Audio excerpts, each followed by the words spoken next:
Hurry, dry your tears. See how beautiful the epiphyllum is. Passing through the world is but an instant. Every shoulder-to-shoulder moment is just a fleeting brush. My sister sent me a message, bro, I love you. I casually scrolled through our past chat history. This brat. Every now and then, she'd brazenly message me, middle-aged man, drop some coin. Strange, why was she so sweet this time? The little rascal probably wanted to hit me up for a big one. I smiled helplessly. I messaged her back, stop with the mushy stuff, bro, just tell me directly, how much do you want this time? However, I never received her reply. This was the last message I ever got from my sister. For those following me, the full story is complete. You can read 10 finished works from me a day. Little Fries reminds you to get your tissues ready. The main story begins. When I received the call from the police, my hand was shaking. They didn't tell me what happened, just asked me to go to the police station. I opened my WhatsApp and reread the message Lou Shachi sent me. Bro,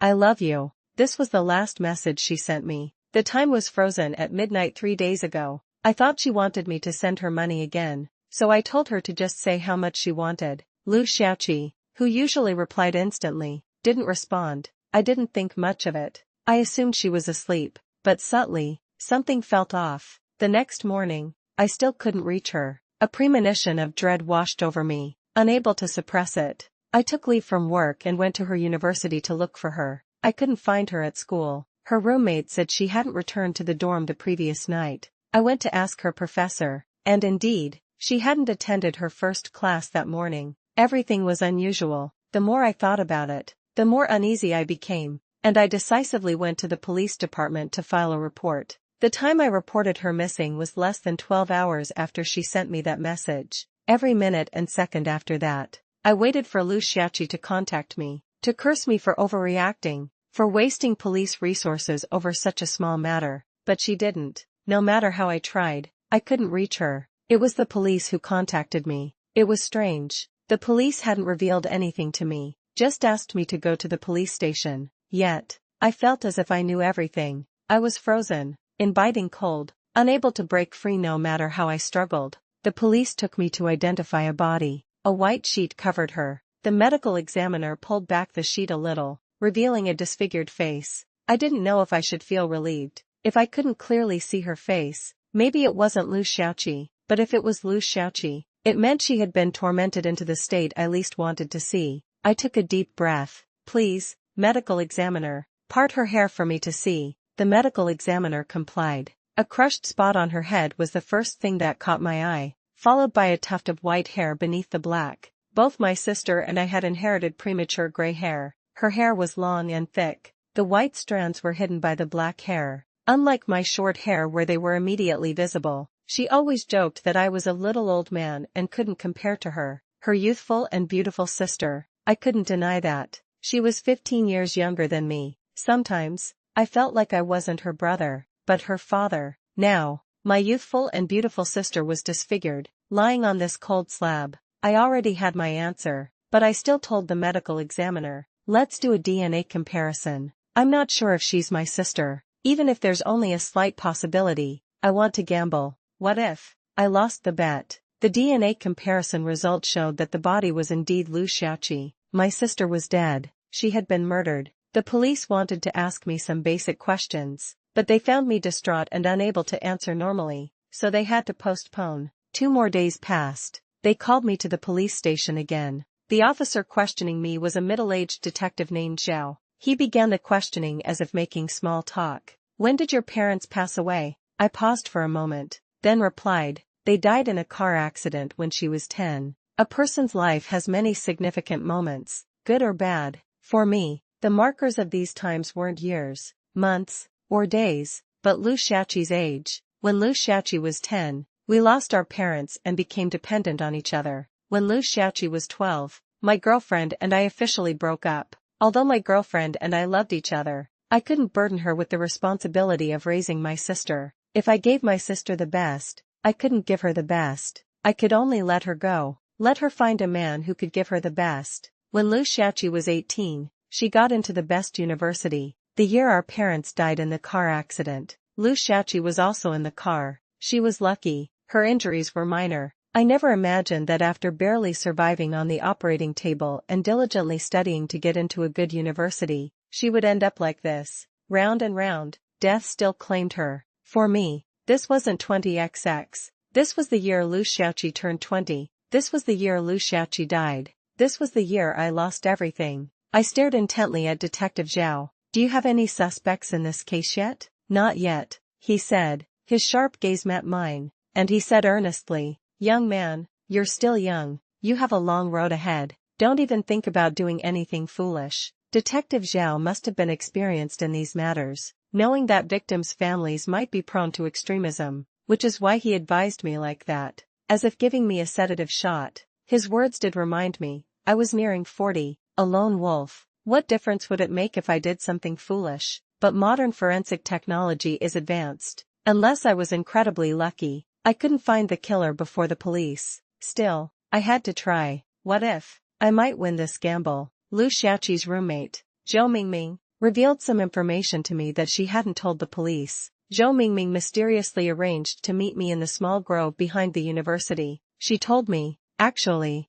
I have someone I suspect in mind, but that person's background seems shady. I can't afford to provoke them, so I didn't dare tell the police, fearing retaliation. But I thought if I secretly told you, you definitely wouldn't betray me. My gaze was calm. Empty words. Do you have proof? Yes, Zhou Mingming said, taking out her phone and showing me a long string of photos. The photos contained Liu Shaoqi's WhatsApp chat history and text messages, as well as message records from her recycle bin. Aside from some junk messages, there were also messages from blocked numbers. I patiently scrolled through these photos one by one. Most of them were extremely explicit harassment messages. Several numbers had sent her harassment messages. She must have blocked them, and they then used new numbers to send her more. I asked Zhou Mingming, you're Shaoqi's friend. Tell me, why didn't she tell me about being harassed? Zhou Mingming said Shaoqi had mentioned that her brother wouldn't let her suffer even a little bit of injustice and would definitely go find the culprit to fight them. If he accidentally killed or maimed someone, his latter half of life would be ruined. She said her brother had already sacrificed too much for her in the first half of his life and couldn't sacrifice the second half as well. I didn't realize that Liu Shaoqi would say such touching things in front of others. This brat was as arrogant as could be in front of me, but I knew she was only arrogant because she didn't want me to feel pressured. She knew I wanted her to be like a normal girl, to be a little willful and carefree, not to carefully watch my expression because I was working hard to support her. I took a deep breath and asked, did she ever report it to the police? She did, Zhou Mingming replied, but since no actual harm was done, the police could only give him a verbal warning and make him write a guarantee letter. The police even called back for a follow-up. After finding out Shaoqi was still being harassed, they brought him in and detained him for a few days, but he never changed his ways. He wasn't honest even after being detained once. I don't know what methods he used, but later when the police looked for him, he said he didn't do it, and the police couldn't find any evidence that those messages were from him, so they had to drop the case. Without my knowledge, Liu Shaoqi had tried her best to be an adult, to protect herself. The police weren't unable to find a suspect. They just didn't dare tell me the suspect's identity. I knew they were like Liu Shaoqi, afraid I would go to extremes and ruin the rest of my life. I didn't blame them, but I had to know who this person was. I stared intently at Zhou Mingming. Tell me, who was harassing Liu Shaoqi? She swallowed. Wu Mu, a junior student in the biology department. I shook my finger. I don't care what department he's in. I'm more concerned, Zhou Mingming, with why you have these photos on your phone. Zhou Mingming froze. She hadn't expected me to question her. Her eyes instantly darted around nervously. She swallowed again. Shaoqi asked me to take them. She didn't want to see those disgusting records anymore, but if she deleted them, the evidence would disappear, so she asked me to take pictures as backup evidence. I immediately exposed her. You're lying. Zhou Mingming still tried to argue. I know you're sad about your sister's death. I'm trying to help you kindly. How can you suspect me and be so mean to me? I sneered. The photos you took don't just include the harassment messages Wu Mu sent to Liu Shaoqi. They also include her normal conversations with others. You also secretly took photos of her sleeping. You thought your quick hands made me miss it. Did you? What's your relationship with Wu Mu? There could be many reasons for secretly taking photos. I just picked one to bluff her. Zhou Mingming didn't hold up to the bluff. Her increasingly flustered expression completely betrayed her. Her relationship with Wu Mu was definitely not simple. My appearance isn't inherently menacing, but I hadn't had a full night's sleep in days, and an unspoken resentment and killing intent had accumulated deep inside me. Half my hair had turned white, and my eyes were bloodshot. Coupled with my nearly 6'3" height, it was impossible for Zhou Mingming not to be afraid of me. Her legs were already trembling, but her mouth was still stubborn. Bro, I really didn't lie. Shachi and I were best friends. How could I do something like that to stab her in the back? Lu Shachi had mentioned her best friend to me more than once. How cute and kind she was. But that person wasn't Zhou Mingming. Her lies just rolled off her tongue, and she even dared to play a non-existent emotional card. I looked at her coldly. Alright, since you say you didn't lie, then let me see the photos other than the chat records too. I want to look closely. Zhou Mingming immediately stuffed her phone into her pocket. No, I have my own privacy. How can you just look? I raised my hand and slapped her across the face. The sound was incredibly loud. Zhou Mingming was stunned by the hit. It took her more than 10 seconds to react and start crying. She cried and said she was going to call the police. Call the police? And then what? I said, if you don't tell me everything honestly, even if I get sentenced, I'll still come out and keep hitting you. As I spoke, I continued to slap her. Zhou Mingming cried heartbrokenly but dared not cry loudly, fearing someone would hear and come over, and I would beat her to death. Actually, I was holding back. Before clearly finding the killer, I couldn't really let myself go to jail for several years. Zhou Mingming finally relented and admitted she had lied. I turned on the voice recorder hidden in my shirt pocket and made her explain everything clearly. I warned her that if I later found out she had left anything out, I would definitely come back to trouble her. The truth was as I had expected. Zhou Mingming secretly photographed Lu Shachi under Wu Mu's instruction. However, it wasn't a monetary transaction between them. Zhou Mingming liked Wu Mu and willingly acted as his lapdog. She fawned over him day after day, and finally, even after Lu Shachi was dead, Wu Mu still wouldn't look at her. Driven by love-hate, she secretly found me, hoping I would kill Wu Mu to help her vent her anger. Her baseness exceeded my imagination. I asked her, aren't you afraid that if Wu Mu is really the murderer, he'll kill you too? Zhou Mingming looked at me blankly. If he killed Lu Shachi, it must be because he loved Lu Shachi.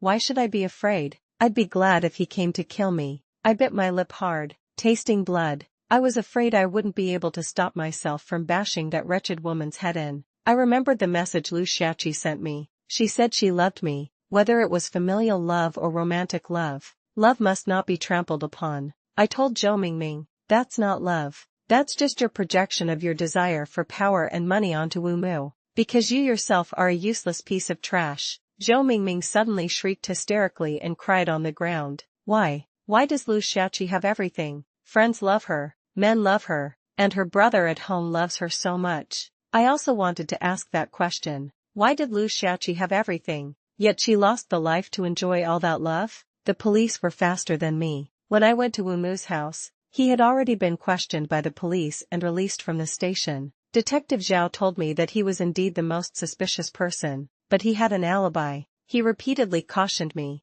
don't be impulsive. You've worked so hard to get to where you are today. It hasn't been easy. You need to cherish the fruits of your labor. It seemed he had thoroughly investigated my background. Over the years, I had indeed worked hard to climb to a senior position in my company and saved a considerable amount of money, Lu Shachi's dowry, money to build our parents' tomb, and my own retirement fund. But now, where could all that money go? There would be no future brother-in-law who might resent me as a burden. What did I need so much retirement money for? I smiled at Detective Zhao. Thank you for your concern. Don't worry, I won't be impulsive. I want to kill the murderer with my own hands, but I don't believe that's something that requires impulsiveness. I'll do this very calmly. Wu Mu had an alibi, so dealing with him had to be postponed. He wasn't like Zhou Mingming. My hatred for him was too deep. I couldn't possibly not cripple him, but I couldn't go to jail yet. What a headache. My parents liked lively places when they were alive, so I chose a new burial plot for them with many other deceased people nearby.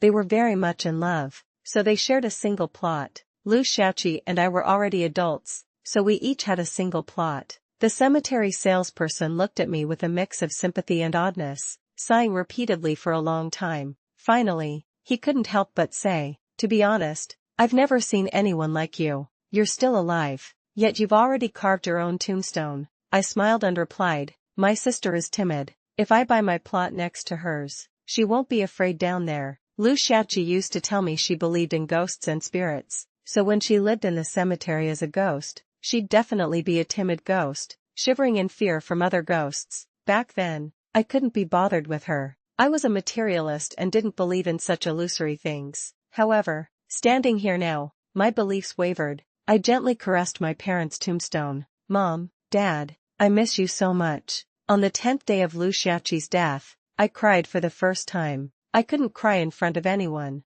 Only my deceased parents were the only ones I could lean on and cry to. When Lu Shaoqi was around, I didn't think of them often. Now that Lu Shaoqi was gone, I found that I missed my parents even more than Lu Shaoqi. Perhaps people always miss things that are more distant. Although Lu Shaoqi was dead, our daily interactions were still close at hand, still warm. My ex-girlfriend suddenly came to find me. Her name was Yi Wenru, and true to her name, she was the gentlest girl I had ever met. The moment she saw me, her eyes revealed undisguised surprise. We were both nearing 40, but I had aged much more, while she looked just like before, as if she had never grown old. She almost didn't recognize me. To be honest, I had regretted letting her go more than once because I loved her, but after seeing her this time, I suddenly felt that I would never regret breaking up with her again. The fact that she still looked so young at this age meant she had lived well after leaving me. If I had truly kept her with me back then, the woman standing before me now would probably also be worn down by life, just like me, so I wouldn't regret it anymore, because I loved her. Yi Wenru gave me a warm hug. Burning tears dripped onto my shoulder, constantly soaking through my shirt. The tears I hadn't yet shed, she shed for me. I said, thank you, Yi Wenru. She said, I regret that I didn't stay by your side. If I had. I shook my head. No if onlys, no if onlys. Broken up is broken up. Dead is dead. Everything that has happened is in the past and cannot be changed. I will only look forward. I will only think about what I need to do next. I asked Yi Wenru. I remember I cut off all contact with you and we don't have any mutual friends. How did you know about my situation? I knew she was a woman who wouldn't lie. She told me that Detective Zhao had told her about it, hoping she could come and comfort me. She said that I had been single all these years, and she had. I patted her shoulder and told her solemnly, thank you, but there's no future for us. A good person like you deserves a better future. My thoughts had already drifted away. I was pondering the meaning of Detective Zhao's actions. The reason he wanted my ex-girlfriend to comfort me was to give me something to live for. With something to live for, I would be tied down and wouldn't act impulsively. From this, I could conclude that the police had already found the killer, and there were hidden circumstances that prevented them from immediately bringing the killer to justice. For example, Wu Mu's alibi might be fake, and the police needed time to verify it. Detective Zhao wanted to ensure that the guy wouldn't be killed by me before he was locked up. I didn't know if my guess was correct. If Lu Shaoqi's spirit was watching, I hoped she would lend me her woman's intuition. Before, every time she used her intuition, she could accurately predict when I would buy her gifts. Bro, my woman's intuition tells me you're going to buy me a new backpack next week. Bro, my woman's intuition tells me you're going to buy me a new mug next month. Unfortunately, when I arrived at Wu Mu's house, the police had already taken him into the patrol car before me. Wu Mu saw me and, from a distance, curled his lips, giving me a provocative smile. Detective Zhao also saw me. I shook my head, showing a helpless and emotional expression, then let out a long sigh of relief. Having been a police officer for so many years, he had probably seen many people like me. The initial interrogation went smoothly. Wu Mu confessed to his crimes without reservation. He had kidnapped Lu Shaoqi, then raped and murdered her. His motive was simple. He felt that despite being wealthy, Lu Shaoqi didn't like him even though he eagerly fawned over her, which greatly wounded his self-esteem. So after Lu Shaoqi's death, he intentionally disfigured her face. The purpose of discarding her body was also for it to be discovered, not to conceal the body or escape punishment. I listened calmly as the police recounted all of this to me. The police tried to stop several times, but I emphasized that I had the right to know all the truth, all the details. My memory wasn't as good as Lu Shaoqi's. I was never good at memorizing things since childhood. Only this time, every sentence the police said, I remembered, unable to forget it no matter what. After Wu Mu's confession, Detective Zhao's gaze towards me was no longer wary, only sympathetic. Unfortunately, what happened next didn't go as he wished. Wu Mu's family truly had influence. His parents had realized when he was very young that they had spoiled him, and he might cause trouble when he grew up. So for many years, they had been creating various psychiatric medical records and treatment histories for him, all in preparation for when Wu Mu actually committed a crime. They could use the reason of a psychiatric episode to clear him. The police had no choice but to send him for another psychiatric evaluation. After all, the first thing to determine was whether he genuinely had a mental illness, and the second was whether he was experiencing an episode at the time of the crime. The more society progressed, the lower the probability of these records fooling people. I knew that in the end, the police would win. I respected the police, but I couldn't let them win. For me, this was the last chance. The dowry I had saved for Lu Xiaoqi finally found its purpose. I bribed the people at the Psychiatric Evaluation Center and obtained the hospital layout, staff schedules, and other information. I succeeded as I wished, successfully abducting Wu Mu from the Psychiatric Evaluation Center. Actually, I initially wanted to take him to Lu Xiaoqi's grave to execute him, but considering the police weren't fools, I could only take him to a remote place without surveillance, a place where the police wouldn't find him quickly. I thought Lu Xiaoqi wouldn't want to see such a bloody scene anyway. She would scream even at the sight of tomato sauce in anime. That annoying brat. Never mind. This time, I'd let her stay quietly in her grave. Otherwise, she'd be too noisy and bother my ears. Wu Mu realized I was truly going to kill him, and the provocation in his eyes gradually turned into fear. I felt very confused about this. Did he, in his heart, still think there was a possibility I wouldn't kill him? When I made the first cut on him, he was still screaming. How much money do you want?